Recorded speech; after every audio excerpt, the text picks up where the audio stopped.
la mission que Dieu lui avait conférée sur la terre, c'était 4 points. Mais le 3 points, ma page est basée sur la délivrance. Nous devons chercher la délivrance. Bao babalaka na famille na bino. Babala libala ni. Pe baza ndenge ni. Tuna batubali bisayo. Na simba pari na kana pari. Chikoze là. Oza, baba na pari.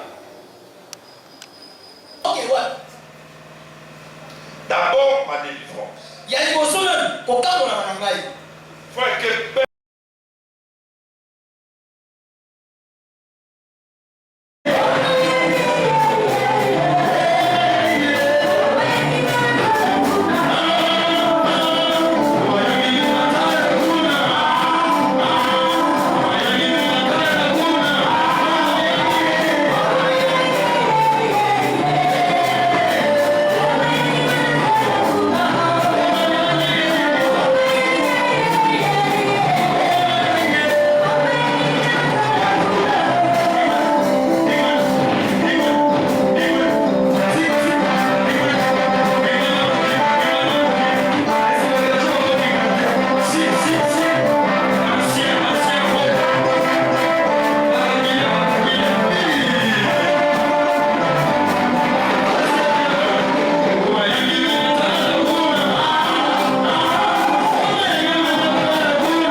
s'il vous plaît. Avec beaucoup de respect, je demanderai à tous ceux qui sont assis, de s'assieds, sur leur lit. Asseyez-vous sur vos pieds et nos mains levées. Nous voulons demander à Dieu que ce moment soit un moment où Dieu va parler. Et moi, dans cette prédication, que chacun de nous reçoive une partie de sa part que Dieu a prévue. Alléluia.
Chinanda adore Dieu. Chinanda kumanata. Yakalo adore Dieu. Yakalo kumanata. Momba adore Dieu. Momba kumanata.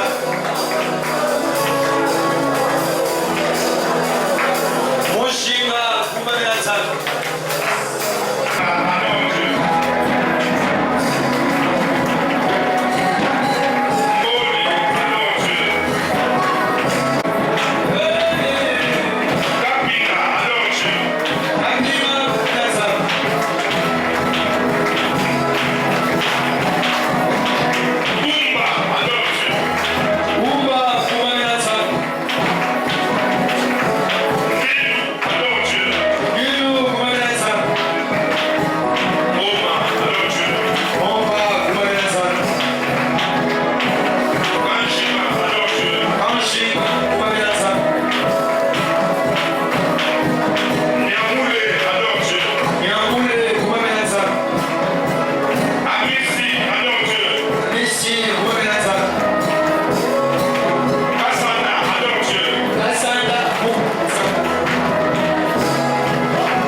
Père, je te prie pour que tu disposes nos cœurs.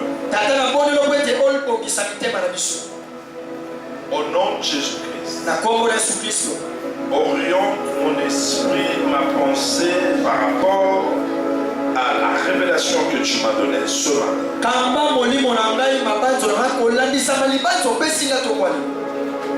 Bénis ton peuple. Au nom de Jésus. Amen. Amen. Kovanda bongote, bambola ne voisin na gauche na droite. Dis-lui quelque chose de bien. Somoni mudamu bila lobelo ko mabete na peu bien de ça kaza ndoki. Dis-lui quelque chose de bien. Somoni mutaza pembeni na yo. Adebelo ko malamu de ça kaza ndoki. Dis-lui quelque chose de bien. Avril est la ligne pour aller. Avril. Yolo bara yolo. Kovanda te. Nabi kovanda te. Dara. Lobele lo kamala.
sommes très...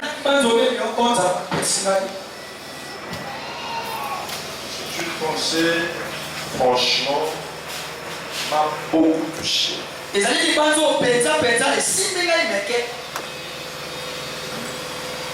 Je bénis Dieu parce que tu es arrivé à temps d'écouter ce message.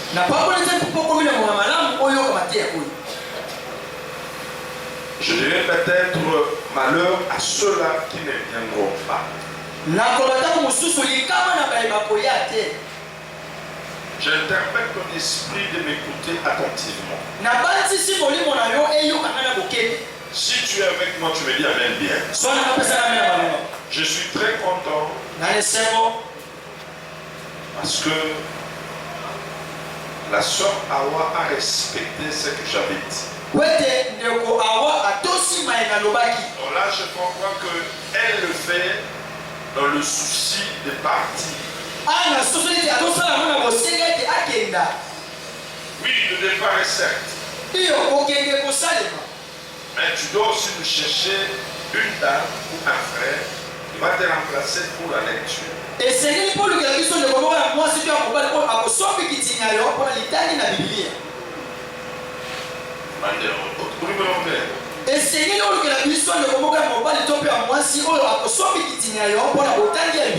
Toute personne qui a des ambitions pour le voyage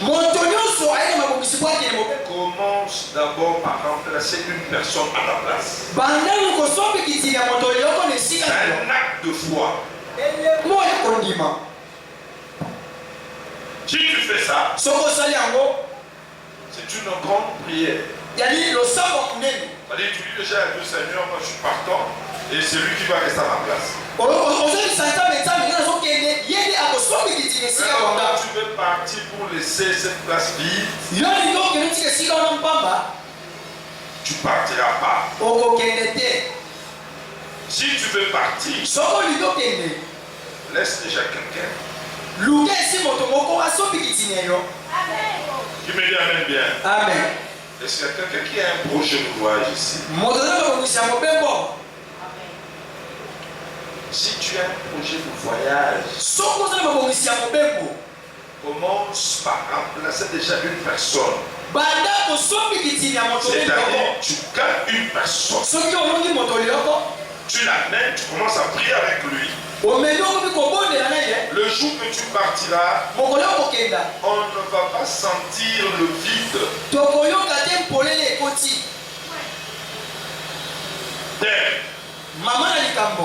J'ai un grand thème ce matin. Ils sont forts.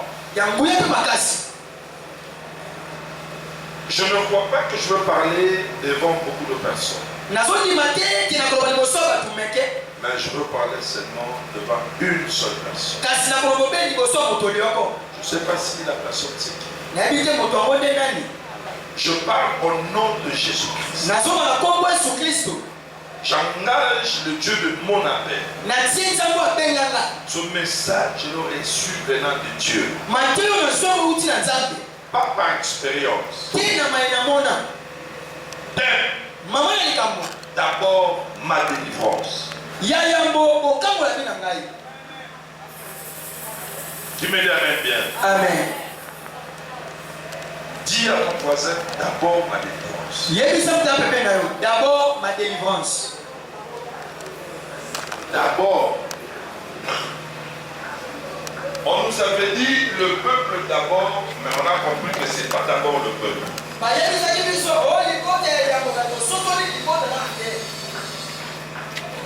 Il y a beaucoup de réalités. Mais moi, ce matin, je te dis d'abord ma délivrance.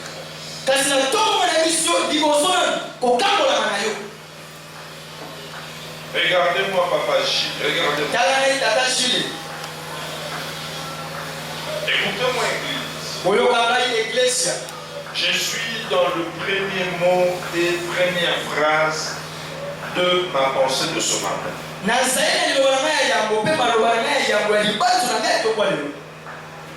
C'est-à-dire, c'est sans enthousiasme.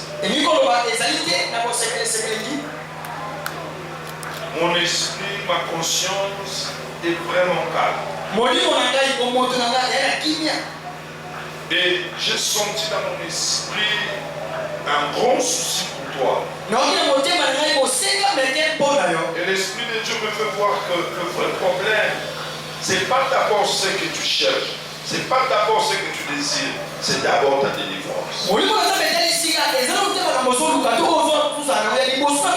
J'ai compati avec toi. Tu as beaucoup servi l'Éternel. Tu as beaucoup donné à Dieu. Tu t'es engagé dans l'œuvre de Dieu. C'est vrai, tu as abandonné beaucoup de choses.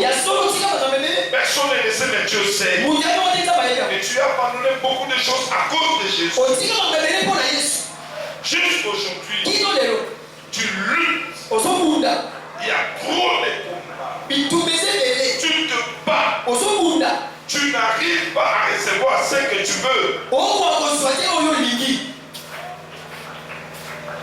D'abord, ma délivrance. Dis-moi même bien, s'il te plaît. Non, je veux que tu me fixes au regard, s'il te plaît. Regarde-moi. Tu sais ce que tu as besoin. Les Dieu que tu as cru, pour qu'il te le donne, c'est pas un problème. Tout ce que tu as besoin, tout ce que tu rêves, pour que les dieux auxquels tu as cru te le donne. Parce que ce n'est pas un problème. Le problème n'est pas à Dieu. Le problème, c'est de ton côté. Je te présente un tableau. Ici, je mets un chivin. Je mets une flèche. Maison. Mariage. Enfant. Business. Voyage. Etc. Toi aussi, tu mets ton tableau. Awa. Voyage. Les enfants. Les maisons. Les business. Etc. Mon papa aussi prend, il met son tableau. Momba. Mariage. Les enfants. Les maisons. Etc. Tout un chacun de nous a un tableau par rapport à ses rêves et visions. Laisse-moi te dire. Commence d'abord par se poser cette question. Tout ce qui est comme ton tableau, ce que tu rêves, ce que tu vises, par rapport à la réalité de ta famille, de toute lignée, est-ce que c'est facile pour que les gens arrivent là?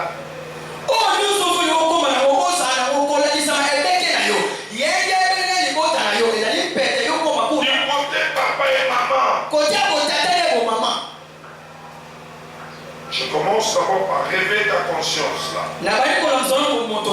Je rêve de mariage. Je rêve l'argent. Je rêve le maison. Je rêve. C'est pas un péché. Maintenant, c'est que toi tu rêves Pasteur Casse. Essaie d'abord de comparer. De voir, d'examiner. C'est que toi tu rêves. Tes frères et sœurs de la même famille l'ont eu avec facilité. Est-ce que ça évolue? Est-ce que ça marche?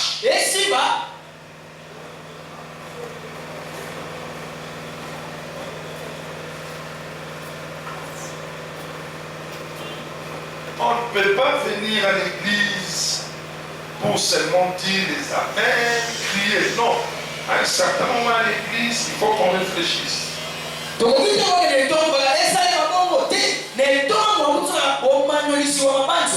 La Bible dit, c'est lui qui réfléchit sur les choses trouve le bonheur.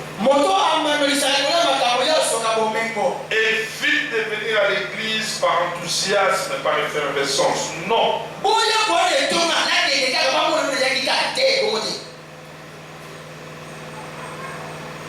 Que toute personne ici présente met devant ses yeux spirituels son tableau.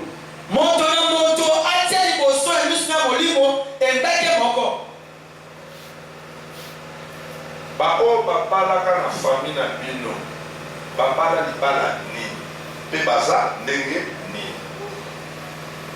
bao babota na famille na bino babota ndenge ni pe bana ya ndenge ni. Tu rêves quelque chose. Tu as la vision de quelque chose. Mais la réalité d'abord de ta famille du côté papa et maman. On ne peut pas négliger la famille parce que toute l'union familiale c'est la source.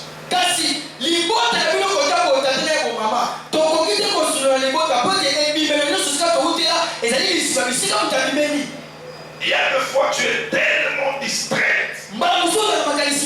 Tellement distrait. On avait embauché ta maman.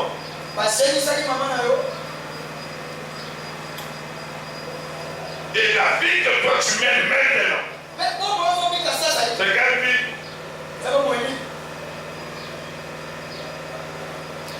Tu as tous les risques pour que tu sois aussi embauché.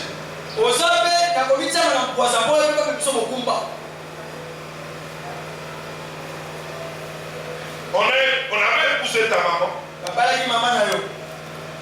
Mais pour que ta maman conçoive, ça a pris des années. Peut-être tu ne sais pas. Ta grossesse provient d'un féticheur qui a commencé d'abord par coucher avec ta maman à l'insu de ton papa. Dans le souci que tu sois né. Attends, il y a d'autres choses dans la vie. Quand tu te comportes de la manière dont tu te comportes, des fois il faut arrêter. Tu commences à voir ta vie. Je viens d'où? Je suis où? Et je ne sais pas où.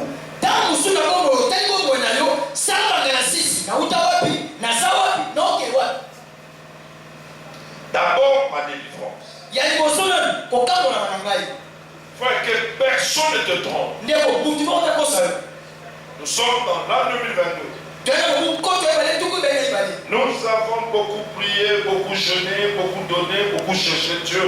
Mais à un certain moment, il faut qu'il arrive à un temps où on va entrer dans une saison de la joie, de récolte, de sourire jusqu'à la mort. Nous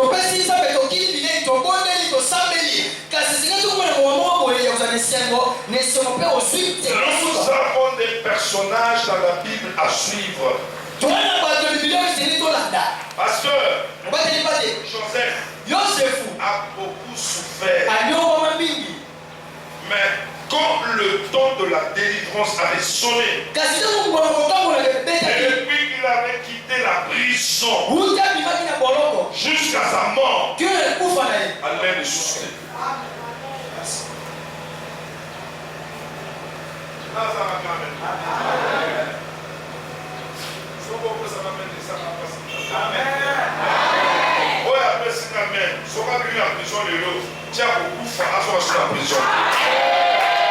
Mais vous allez remarquer le monde des ténèbres, précisément la sorcellerie.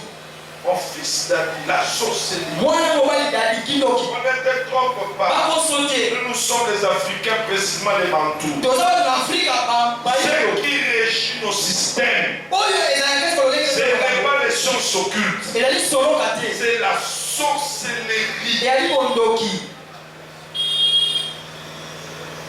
Et dans leur fonctionnement, Maman Marie, ce sont des spécialistes de l'hypocrisie, des masques.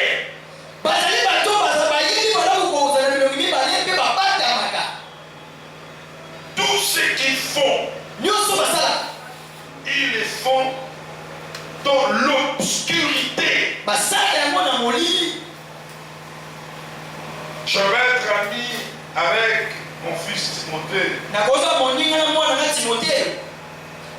Il peut être sorcier. Bien qu'il n'est pas.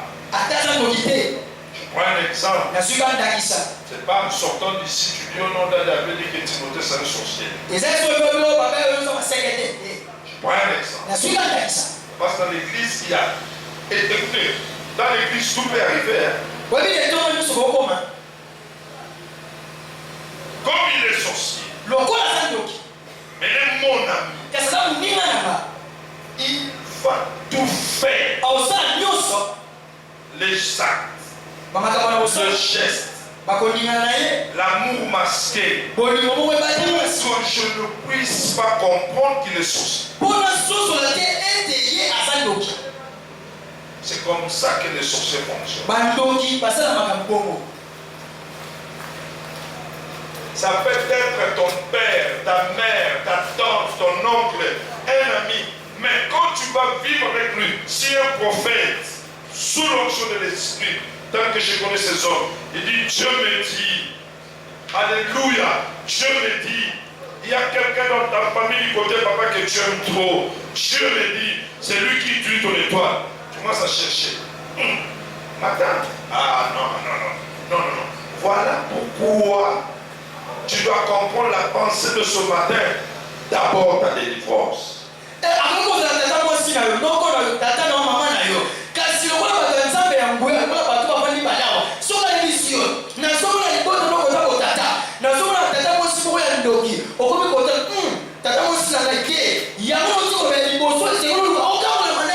Écoutez-moi, église.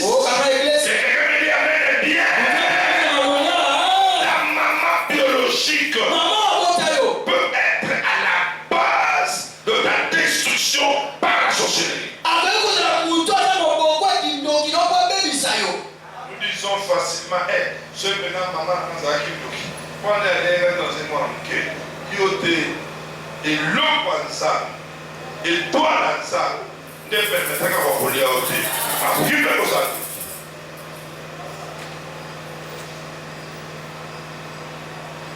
J'ai commencé un thème. J'ai commencé.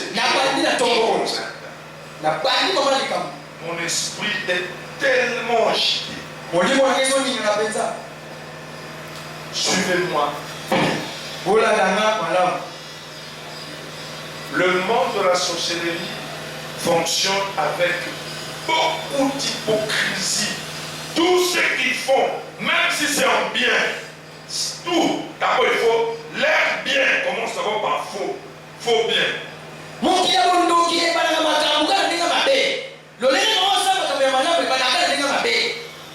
Fausse compassion. Faux amour. Fausse gentillesse. Tout ce qu'ils font, tout ce qu'ils font commence par, même si c'est bien, mais il y a un faux devant qui est caché.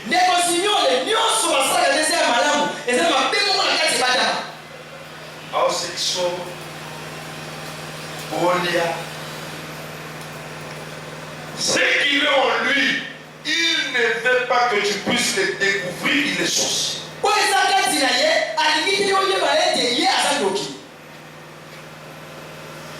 Servilio, asa gentil, avec ma cabane na yo, ache comme na Congo, avec moi na Congo, vous sortez koto aso la basali, sortez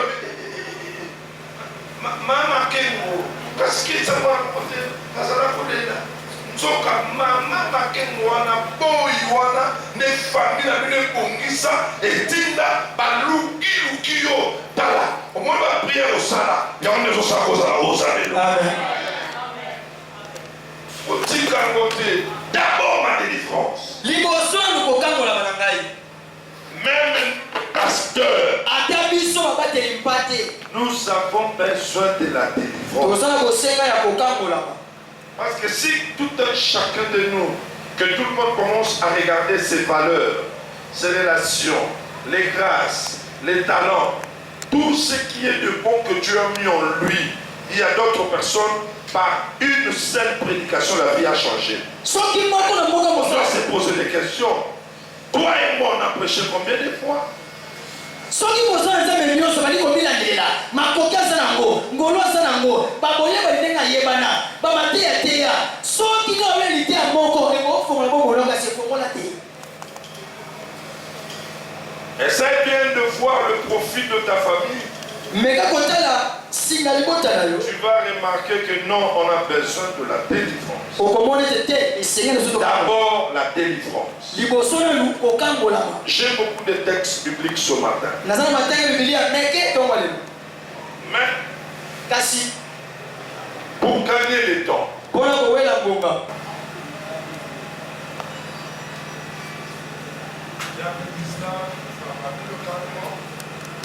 d'abord la délivrance. Ça, c'est un message individuel à toute personne qui est venue ici ce matin. Même si tu vas nous suivre dans nos chaînes, en direct, là où tu es, partout dans le monde, cherche d'abord ta délivrance. Le vrai problème, c'est quoi? Comme j'avais dit, mets ton nom et présente les tableaux de tes projets. Si tu n'as pas encore eu la délivrance, un exemple, tu projettes le mariage, mais dans votre famille, la source, tout mariage n'est pas posé. En commençant par ton père et ta mère, tes frères et sœurs, la majorité c'est la négativité. 2 ou 3 ça marche. Comprends déjà qu'il y a une influence négative. Ce qui concerne le mariage dans ta famille. Maintenant pour toi, tu mets ton nom et tu présentes le tableau de tes rêves, de ta vision et projet. Écoutez-moi, si tu n'es pas délivré, tu préfères d'abord ce que tu aimes. Tu ignores la délivrance. Je suis sûr, par rapport à tes capacités, par rapport à tes valeurs, par rapport à tout ce que tu connais, je suis sûr, par l'aide de Dieu, tu peux aussi en avoir. Mais ça ne va pas t'arriver. Et ça ne va pas produire. Pourquoi? Parce que tu avais sauté la première étape. Qui est la délivrance. Voilà pourquoi aujourd'hui, nous avons des pasteurs, nous avons des enfants de Dieu. Ils sont devenus aujourd'hui spécialistes de relater leur passé. Ngai, nasalaka l'église, Ngai, nasalaka ma conférence. Ngai, nakana mbo, tala, papa, puna bote, nakana mbo, na simba, nabanda, navanda, mais aujourd'hui tu es où? Si nous entrons dans la vision de Dieu, pour les enfants de Dieu, les enfants de l'Alliance, Dieu nous a appelés de gloire en bas, de gloire en bas.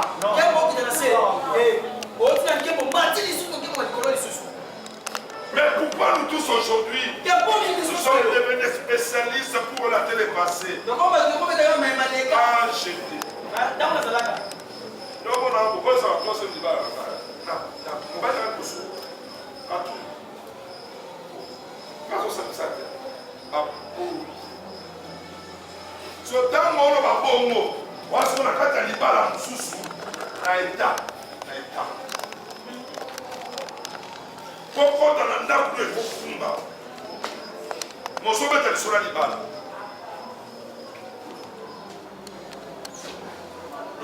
d'abord ma délivrance. Nakana mobile, bomi kana kana chance animale. Na chance animale. Chance animale. Na pas ka bona kuela na ebo.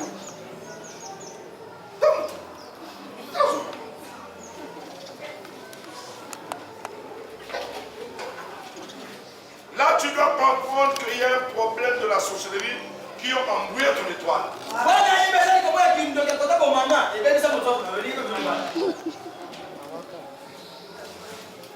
Nasala écoute. Dans la quête à Kabila Tuna kaka bobina. Moi je dois afficher. Moutali na vitrine kwa kasa. Tuna.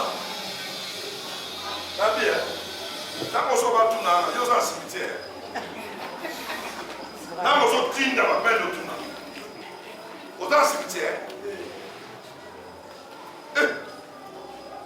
Quand on a comme kipoto, tuna va perdre ça yo. Na simba Paris, na kana Paris. Tu vois cela? Osa, va à Paris. D'abord la délivrance. Je prends quelques textes bibliques. Luc chapitre 4. Afiawa, lis ça rapidement. Luc chapitre 4. Rapidement. Zama pambola mutu moko na mbongo alongolela biso mbelekete chance oyo atia biso ya sika. Amen. Amen. Kwa numéro esala. Amen.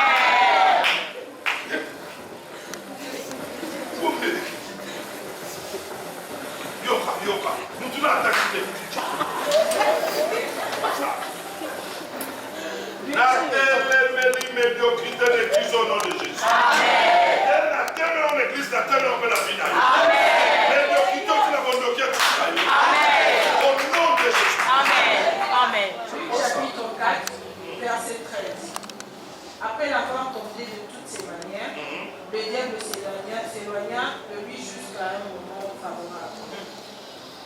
On lui remit le livre, le verset 17. On lui remit le livre. On lui remit le livre. On lui remit le livre du prophète Isaïe. Léon déroulé, il trouva l'endroit où il était écrit. Écoutez. Attends ma fille. On lui remit le livre. Aujourd'hui qui représente la parole de Dieu, la Bible. Le Seigneur, il a commencé à chercher une parole écrite pour lui qui devait s'accomplir le même jour. Je donne un exercice à tous les hommes de Dieu qui sont ici. Avant que je finisse ce message, Papa Gazal, une parole des Écritures prophétiques et une promesse que toi tu désires dans ta vie. Pasteur Faustin, Pasteur Cass, Boyeka, tous les hommes de Dieu qui sont ici. Une seule. Cherchez ça. Tu vas lire ça. Cherchez ça. Tu vas lire ça. Cherchez ça. Tu vas lire ça. La Bible dit qu'il est entré dans la synagogue. On lui a dit. Il pouvait dire tout. Mais tellement qu'il était révélé, il savait que ma vie sur la terre est liée, connectée à une parole de Dieu qui devait s'accomplir. Il trouva. Là on est écrit. Il trouva.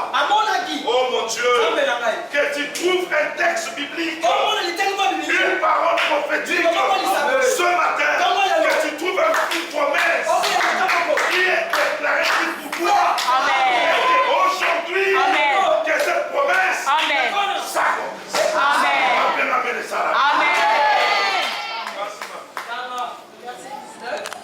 Pour proclamer aux captifs la délivrance et aux aveugles le recouvrement de la vue, pour envoyer libre les opprimés, pour publier une année de grâce sur grâce. Écoutez, Église, il y a 4 points importants dans la mission. 3 seulement qui étaient pour publier une année de grâce. Les 3 restent. Ok. On ne te trompe pas par les pasteurs enfants qui ne parlent pas sur la délivrance. Qui ne parlent que sur la grâce, sur l'espoir, sur l'espérance, sur la foi, sur l'avancement. Ce n'est pas mauvais. Mais nous devons être de chrétiens vrais qui comprennent les choses.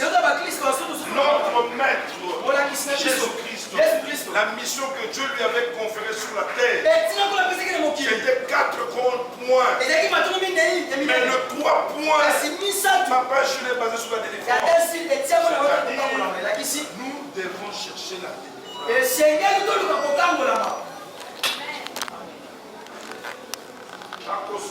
Tu dois chercher la délivrance.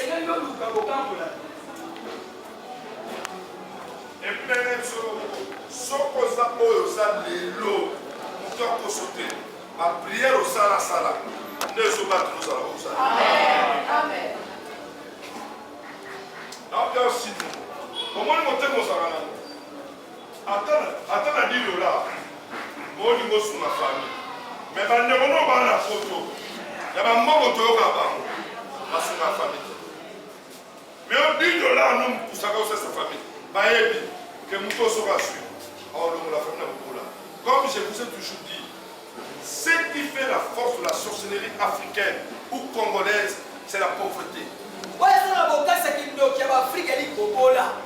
C'est basé sur la pauvreté, la médiocrité, misère, sécheresse. Je ne cesserai jamais de le dire. C'est comme vous allez remarquer dans une famille, la personne qui est bénie, c'est lui qui sera combattu. Tu sais pourquoi? Parce que la famille n'est pas destinée à vivre la gloire. Mais son étoile dans cette famille, vu le doigt de la grandeur, il a réussi la vie. Il a maintenant le souci d'aider la famille. C'est lui qui sera ciblé dans le monde.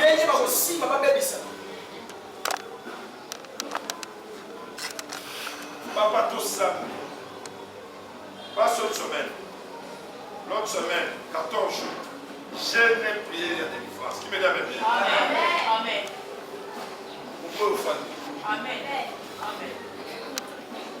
Vous pouvez vous Amen. asokundiso baetike yoko soki kaka makambo epesi na motema oza nango kolongola famille mobima na pasi komemi bango na prochaine oka Joseph namoni Joseph baboyaka zo espace bapropre ndeko na ye banyokoli ye bakangi ye bateki ye basali nyonso. Mais écoutez-moi bien, la personne qui a la promesse de Dieu, même si on te jette dans un caractère, le secours de Dieu viendra. Il faut croire en ça. Tu me dis Amen bien. Le verset 20. Ensuite, il voulait le livre. Écoutez. Ensuite, il voulait le livre. Vas-y. Le remis au serviteur et s'assit. Il dit quoi? Continue. Ensuite, il voulait le livre, le remit au serviteur et s'assit. Le verset 21. Tous ceux qui se trouvaient dans la synagogue avaient le regard fixé sur lui. Alors, cette parole des Écritures que je viens de lire, verset 19. pour proclamer aux captifs la délivrance et aux aveugles le recouvrement de la vue, pour renvoyer le livre aux opprimés, pour publier une année de grâce du Seigneur. Continuez. Ensuite, il voula le livre, le remit au serviteur et s'assit. Tous ceux qui se trouvaient dans la synagogue avaient les yeux fixés sur lui. Continuez. Alors il commença à leur dire, aujourd'hui cette parole de l'Écriture que vous venez d'entendre est à nous. Acclamez bien cette parole.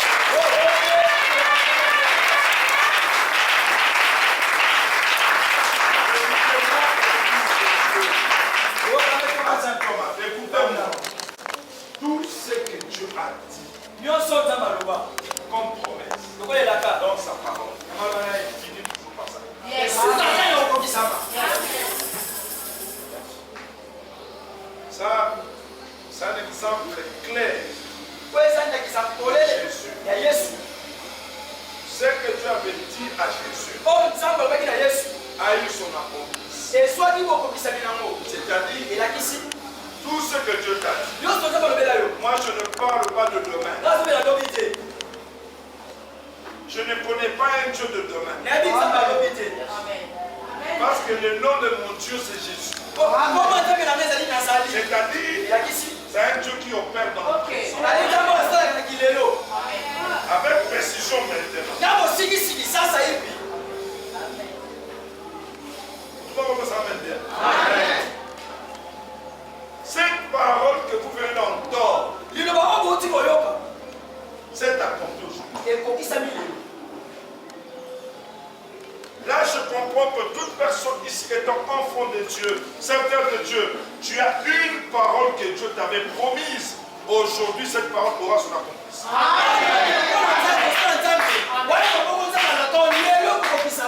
Je ne parle pas de demain. Je ne parle pas de l'après-midi. Mais je parle d'aujourd'hui. Précisément de maintenant. Si tu as une parole, je parle à quelqu'un. Si tu as une parole, je demande si je parle à quelqu'un. Si est-ce qu'il y a quelqu'un qui a une parole, est-ce qu'il y a quelqu'un qui a une promesse, que son cœur était en mouvement, il attendait l'accomplissement de cette parole. La Bible dit, Jésus a cherché et il a trouvé. Il a fait la lecture. Il signifie une déclaration. Il a fait la lecture. Il a lu. Après avoir lu, il ferme les livres. Quel acte de foi. Après avoir fait la lecture, trop sûr, en lui il savait ce que je viens de lire. Et pour moi, c'est aujourd'hui que cette parole est accomplie. Il ferma les livres pour dire c'est fini. Pas demain, pas après-demain, c'est aujourd'hui. Mais maintenant, il faut que ces gens vivent ce que tu avais dit pour moi. Je dis à quelqu'un, n'attends pas demain. N'attends pas demain. Comme tu es dans la place appropriée, la place où on lit les Écritures, je suis sûr, parmi les hommes de Dieu, une promesse des Écritures, que l'aide de Dieu vivra, ça sera pour toi. Si tu crois, aujourd'hui, cette parole aura son accomplissement. Tu me dis amen bien. Je vais donner la place aux hommes de Dieu de vivre. Mais je commence d'abord par ce que moi je comprends. Jérémie chapitre 29. Ma fille, pour gagner le temps, tu me dis le verset 6 à 7.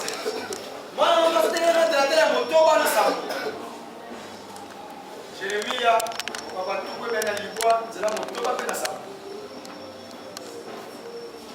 6, 4 à 6, pardon, 4 à 6. Jérémie.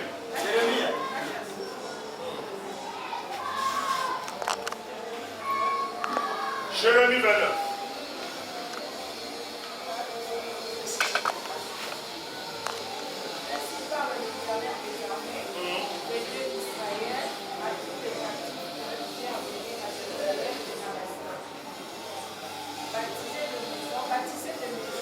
Bâtissez de maisons. Bâtissez des maisons et habitez les villes.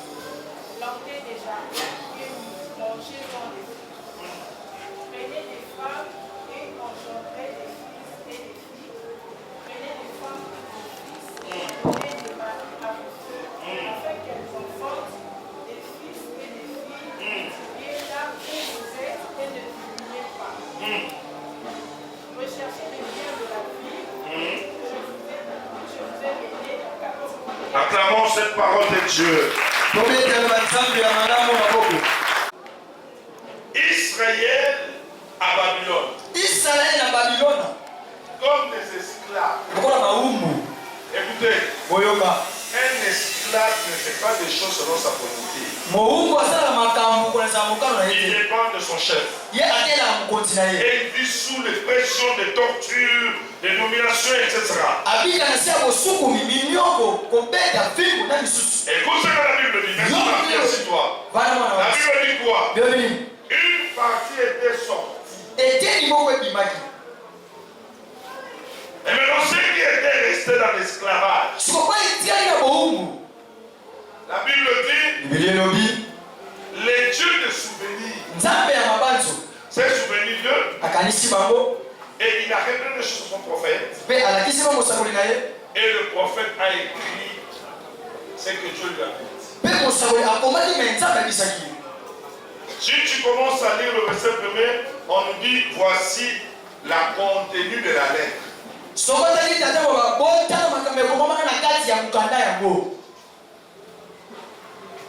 Ils étaient des esclaves à Babylone.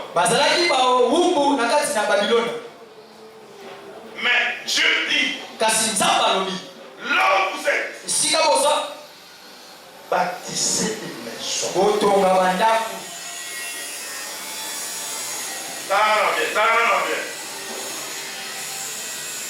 Un esclave, pas dans son pays, mais dans un autre pays où on l'avait retenu captif.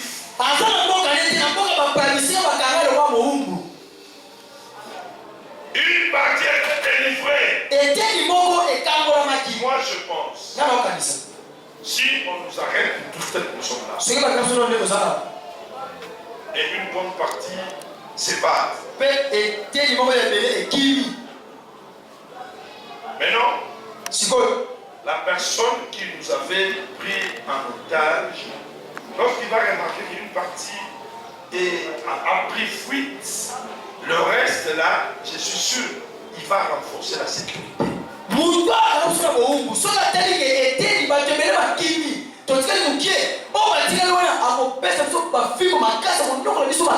Va renforcer la sécurité.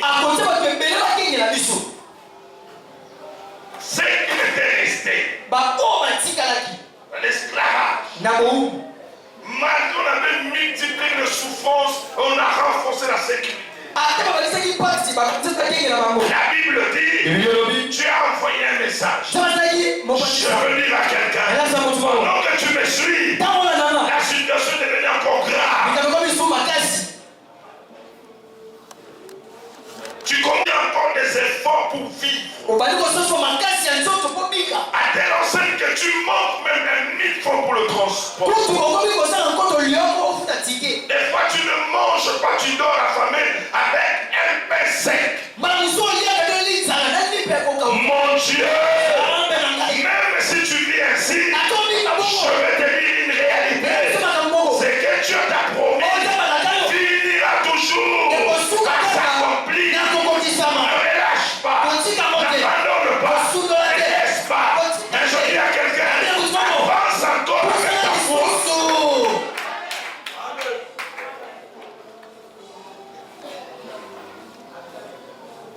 La Bible précise, ceux qui étaient restés, Dieu a envoyé un message. Dis à quelqu'un, j'ai ma lettre. J'ai ma lettre. Je maîtrise bien la contenu de ma lettre. Je maîtrise bien la contenu de ma lettre. J'ai ma lettre. J'ai ma lettre.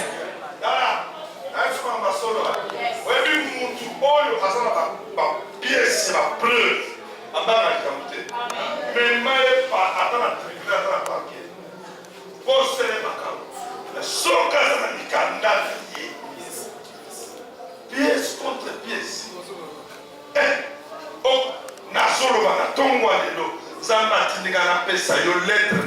Amen. Je la reçois.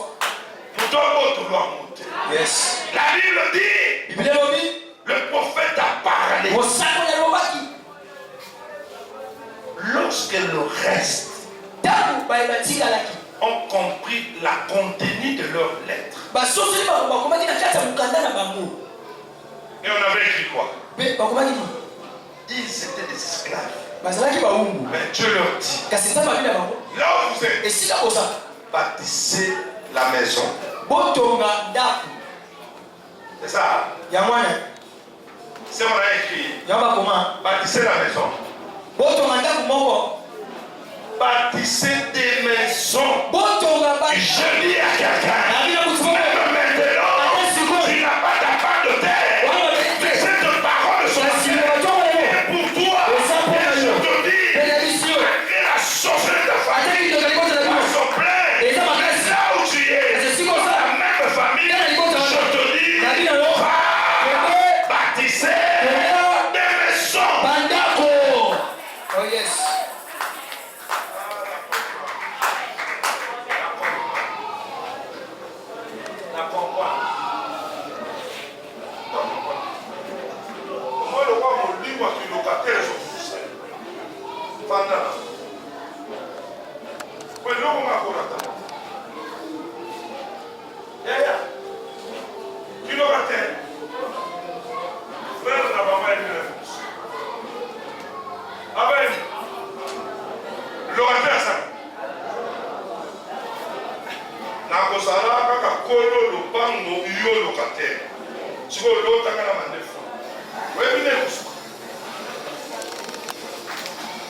Je dis, bâtissez des maisons. Ah non, Dieu est formidable.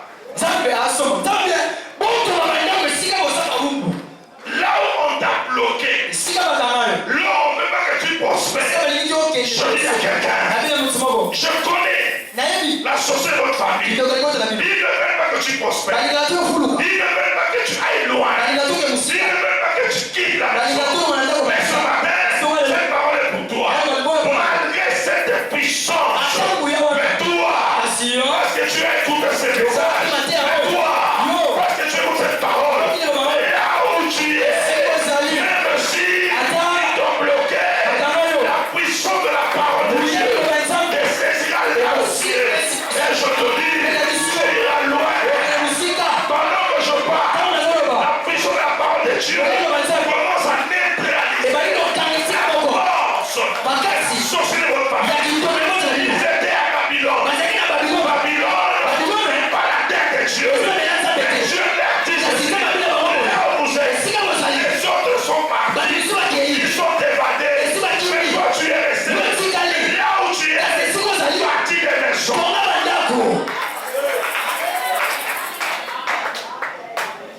Dis à quelqu'un, c'est mon tour. C'est mon tour. Dis-lui, c'est mon tour. Voilà ce que je t'ai dit. Ce qui m'a été dit. Oh, ma tika là. Non, on va te faire l'homme là. Votre mabanda. Bobal. Bobal Isabal. Abi Bobot. Amen. Nous avons posé Bobot à Bana Bassi. La Bana Bana. La déclaré sur vos abat. À tous à la problème à l'eau. Son yatima belon za matem za na. Donc il n'ont pas eu malheur. Qu'elle n'est pas pour. Amen. Voilà. Là, ça va se quitter. Là, ça va en bas solo. Avec la même présence, il va s'en faire signer. Attends pour ça notre examen 1000 fois. Par les vacances pour votre acte. N'a pas comment il soit bien là. Place soit dans le salon pour votre acte. Avec une boule. Amen. Ah, nous avons arrêté que oh, n'évoquez pas vos batailles. À Bible soit face. Il a dit sur prière. Prenez les femmes. Prenez les femmes pour vos enfants. Prenez les femmes pour la bénédiction. À Pierre Kango à Kogo. Prenez des femmes. Prenez des femmes pour vos fils. Enfantez les fils et les filles. D'après vos pères de sa vie, ne diminuez pas. Multipliez-vous. Voilà pourquoi nous devons acclamer le pasteur Kevin. On acclame le pasteur Kevin. Bientôt 3 enfants. Ajoute encore.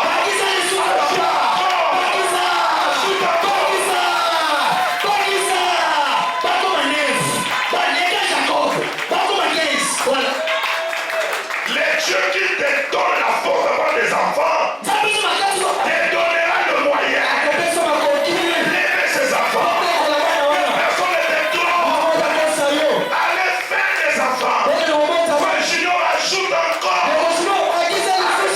Ajoute.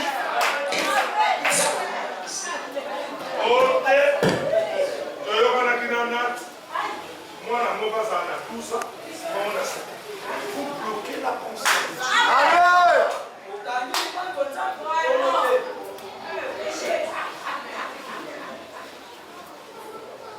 Ayez des enfants. C'est pas fini. Écoutez la Bible dit. Après avoir eu de femmes et des enfants et des maisons, Dieu dit plantez des jardins.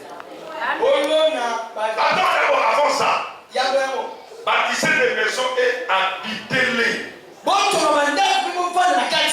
Pasteur Fossé Batebele Batonga Bandaku Bavandité. Donc la famille les bateaux. Il faut tourner dans la famille, pour tourner dans la bande.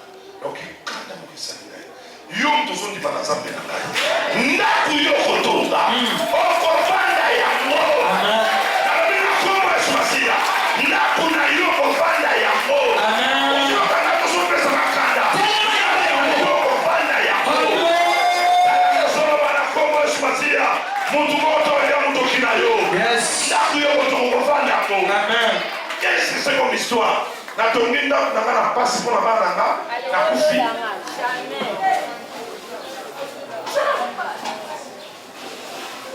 C'est quoi ça?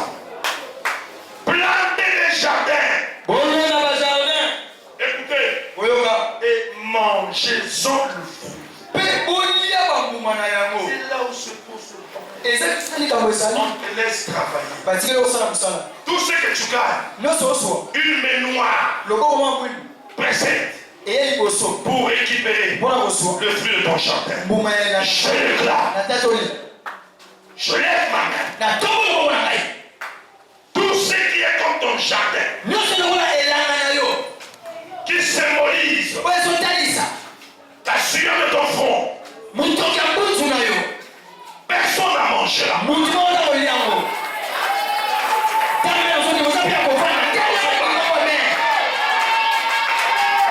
Je déclare tout sorcier qui a avalé le fruit de ta sueur, aujourd'hui, qu'il les vomisse. Au nom de Jésus. C'est quoi ça? Courageux. Maintenant, mon amour. Comment va mourir les potes? La zone de comment vous font la zone. Mais soyez la suite. Le pauvre monde dit est là. Non, c'est la bonne catégorie. Maman, yo mon amour n'a pas sur côté kati au teki. Au son le temps bon. Bon mais ça ne monte qui te met l'eau ici. Tellement de religion. Ça fait autorité. Le beau que nous soyons noirs. Vous êtes blessé dans la coupe de l'eau. Montre à ta tout le monde les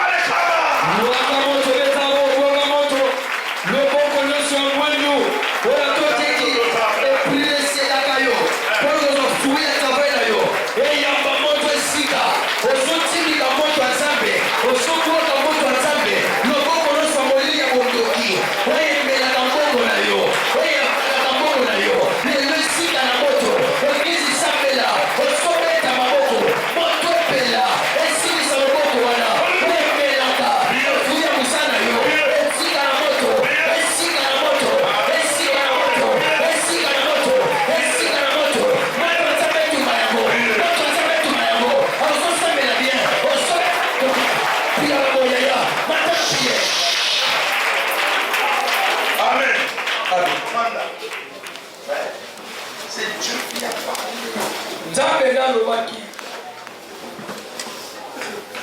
Dieu est. Yamo cherche la délivrance. À partir de moi, tu as moi, c'est la limite où nous soit à travers la passe. Amen. La vie sur la passe.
D'abord la loi du péché.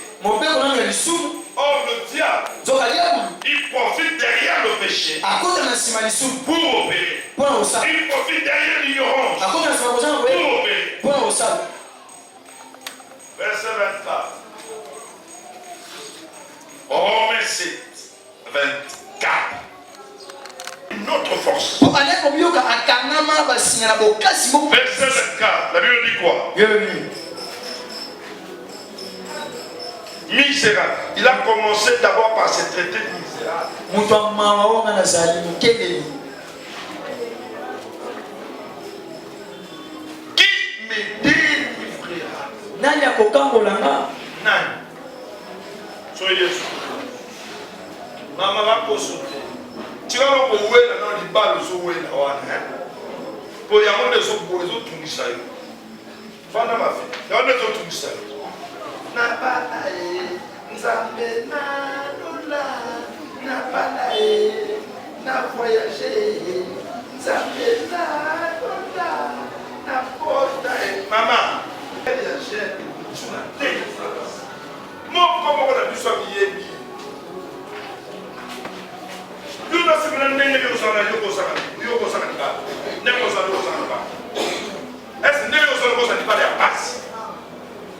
C'est quoi ça?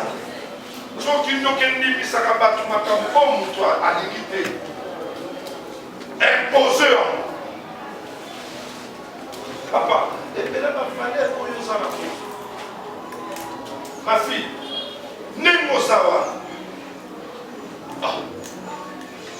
Mon frère, quand tu appelles au distraire, et nous sommes pour moi années. Nous sommes se distraire pour se distraire. Nous sommes là. Nous avons fait que la tour de grande dame, mon côté. Nous sommes en Nicaragua, il y a Mario et Kafaka, il y a mon bois. Voilà ce qu'on dirait Yonde. Mais nous sommes à la 4, non, on a que 4 parts. Misérable. Misérable. Motonama. Et tu as besoin de délivrance. Abela ko seko kamo. Qui me dit amen bien. Na ko pesa mena ma. Pourquoi ma délivrance? Pona nini sengeli nana kama. Parce que j'ai la promesse. Pona zala bilaka. Owe la nam de la kate na ma. Oui, puis nous sommes à délivrer de cause en bon. Cause en bon de l'eau. Pourquoi tu as 100 000? Attendez 100 000. Nazo cause moyens est aussi là. Pourquoi tu as 100 000 euros sur ma 4 là? Somme 3 quêtes au bout là. Dans cette photo. Pendant que aujourd'hui, oui, mais Nazo cause. Le coup la vie n'a bino. Ma destinée n'a bino la bonheur. Oh, bando kita malene kwa nafasi yako. Na teka na moko. Uteki. Oh, sala bila mkosa bila. Donc, oba kusutuka. Manatu. Ici. Et pourquoi? C'est parce que tu n'avais pas compris que tu devais d'abord chercher la délivrance et le reste après.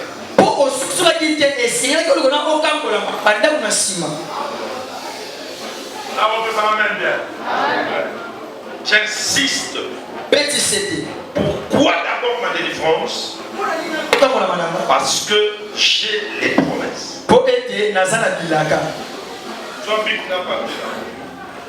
Comment? On a fait sur ma promesse, non. Les gens ont dit, fais cette église promesse. Oh, Yolinda, dans les gens, passez pour ça, passez à casse, passez dans ta passez que. Mon papa.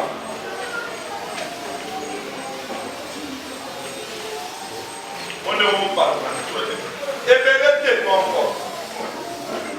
Et si on a mon corps, on n'en sait pas dans l'eau. Bâtissez des maisons.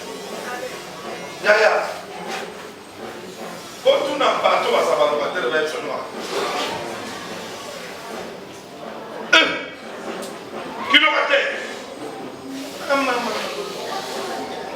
Et puis, on va placer dans le planter des jardins. Nous allons cotiser yaya. chaque saison, on a la vente. Allô. Et puis Dieu est allé loin. Manger sans les... Et là, on a dit, oui, oui. Mon copie en malo au sale. Papa, je n'ai pas de la thé. Il faut lire ma copie na yo. Ça la copie na yo. Il faut lire ma nango. Nanda na teka na kaka mama rupa. Pona mwa mkubasonga kanisi na ona kopa kita lokoli. Ata biso enaka. Mon nous bateau va faire ça un bon enfant, il y a loyer. La pierre à la beauté, la majorité. Mais nous allons nous appuyer la pierre. La majorité va faire ajuster. Gustave, vous n'avez pas combien? Samedi Sango, Pessa. 20 ans. 20 ans. Kaya.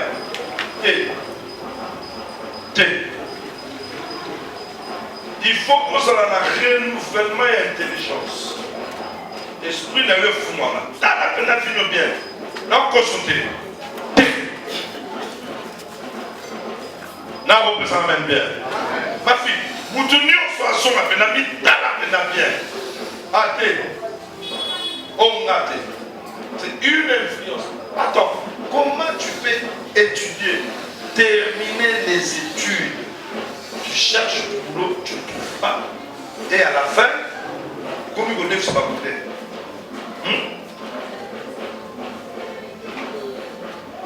Autant qu'il dit aussi ici licence. Comment dire sur ma papa?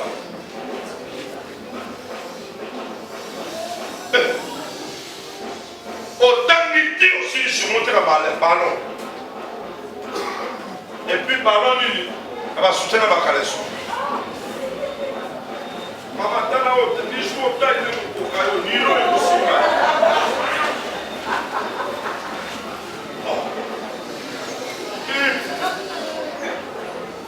Et un homme qui faut voir, là, on peut s'en mettre bien. Parce que ça, on a mon corps. Texte dans mon livre.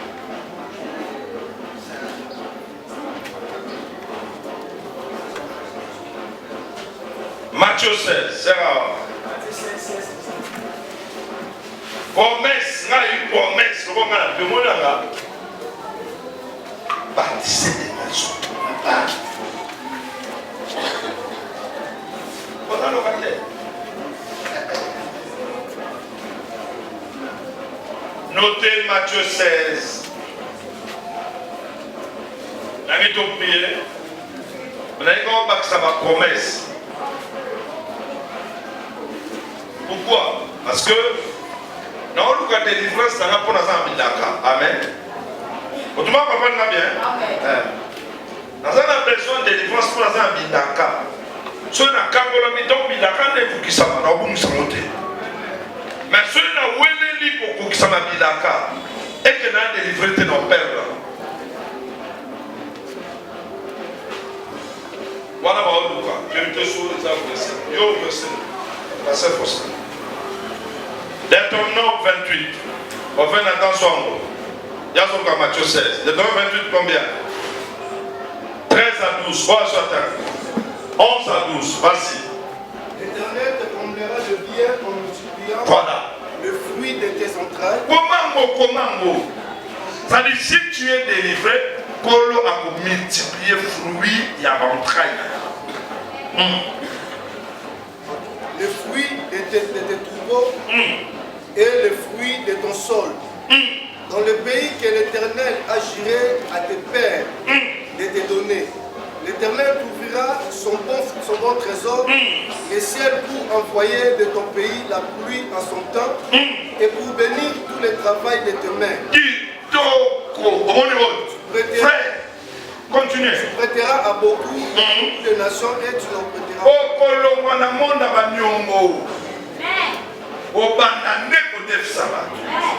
Promesse à vous. Maman n'a pas eu délivrance.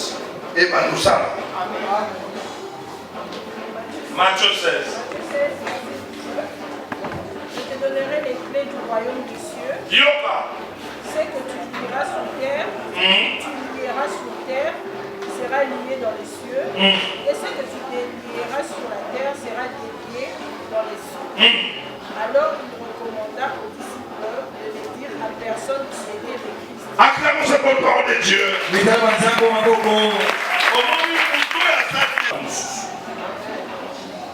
Yango na moni yoko, moni Daniel nani Joseph ta makamula, makamula pe famille. Alonga nzala alonga atindi ba le ko so tata na bango na. C'est des nzamba kusakate. Pasokas. Job 25. Job 25. Ma cinquième père préparera la promesse, mon prophète Nathan, mon corps. Là on clôture. Job 15. Vas-y. Job 25. Il a englouti les richesses. Il les vomira. Dieu les chassera de son ventre. C'est-à-dire, la richesse, il y a tout oyo, il y a yo bamela. Dans ma zone, la pourcent. Je vois les choses construire des différences là. Yo kangola, na zone du son à la solo. Nous nous samela. Apo mwana ngubu. Apela de ba na ko na mai. Mai ko ka. Amen. Kosu koso kosoye ati akaka asanza kaka kosu nguwa koso na kata mai. Mais depuis donc sous temps on va voir mon kende sur na botanga ko bandi ko prier pour na ko nza de kamo na na dika makamo. Asaka ben 1 Corinthiens 2 7 à 9. Ata soki osuri wembangwa tati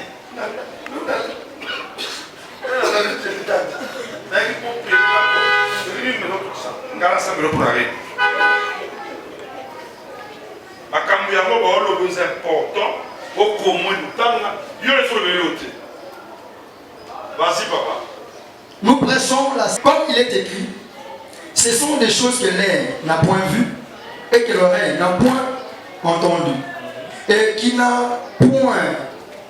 sont point montées sur les cœurs ou au cœur de l'homme, des choses que Dieu a préparées pour ceux qui l'aiment. Des choses que Dieu a préparées pour ceux qui l'aiment. Atelier aller. Tu sais, une fois délivré, il y a des choses que Dieu a préparées. Je vous dis la vérité. Et ça, makambo nzamba bomiso batu ba éviter. Mais nzamba zobo ya kopesa mosiko. Pourquoi? Pona mokangola bitoko bebisa. To ba kobotola. Léona tongo eloko enakini na lona na kata makasi na yo pour comprendre que d'abord ta délivrance. D'abord ça. Botama famille vous voyez. Makambo nyonso soso sa lecture abatu nyonso famille na mama na yo. Zara soke kobala par exemple na 70 ans. Libala mutela. Yo bongo 60 ans. Mobali na yo 55 ans. Yo 60 ans, mobali no 70 ans. Comment on les a dit par la boum 70 ans. Soit ça problème.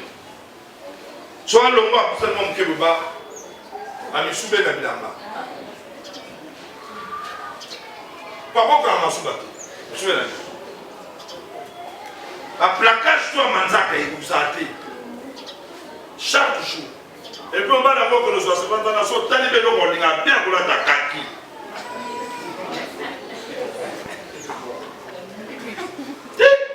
Bala si bota ko sama kasi. Amen. Qui me l'amène bien. Amen. La biloko nzamba bombelo ki ba éviter. Une fois délivré maman au Kouzouango. Clôture avec le prophète Nathan. Josué 24, 13. Josué 24, 13. Je vous donnerai un pays que vous n'avez point cultivé, de villes que vous n'avez point bâties et que vous habitez. des vignes et des oliviers que vous n'avez point plantés et qui vous servent de nourriture. Acclamez bien cette promesse.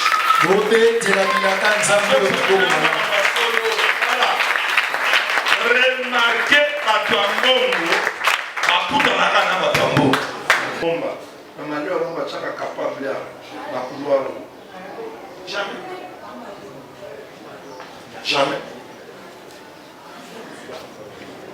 Ok, fille. Dans ce nation, on va tout de suite voir camarade naïe. A bétir sur le père propre, mon et mati. Va tout le monde se va noter la promesse. Ça me la rapporte. Qui me l'amène bien. Semaine où nous allons mon père. Ma passion va mener à Cameroun, on va travailler dans le mission. Mardi, jeudi, dimanche. Nous sommes tout aux ans. Mais, semaine où on a trouvé 14 jours, il y a jeûne et prière. D'abord ma délivrance. Aussi ma point nuance. Alors, bien, jeûne et prière. Après prière, on est allié à méditer. Le sam. Na jeûne. Na 12 heures prière les alliés à 16 heures prière. Et ça n'a pas esprit ou sous. Maman n'a pas besoin pour nous années. Tu négliges ta prière et la semaine pour que tu aies. Mais ça fait combien tu vas écouter pour m'attendre? C'est comment monter 40? Nous avons des défenses. Donc, ils ont signé un hôtel pour y aller à 5 000. Nous avons signé.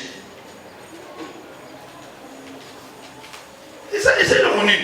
On va noter qu'à Canada, mais tu ne montres pas, tu ne progresses pas. Quand on a marchandise, 14 mois, et ça, on a noté qu'à maintenant, nous avons des défenses. Il faut la clair. Nous, les chrétiens, nous devons comprendre moi. Chaque jour, il y a un marathon. Dis que le marathon, dis que le marathon, 2000 francs. Pour la chose de 60 000. La raté, la matongo, puis sauter la tongo. Puis sauter la tongo. La raté. La moukiamu sur la soute, la ah, tango là, vous avez fatigué, tout ça, ça va faire. Tango là, vous avez fatigué, tu peux m'envoyer ça dans le sang.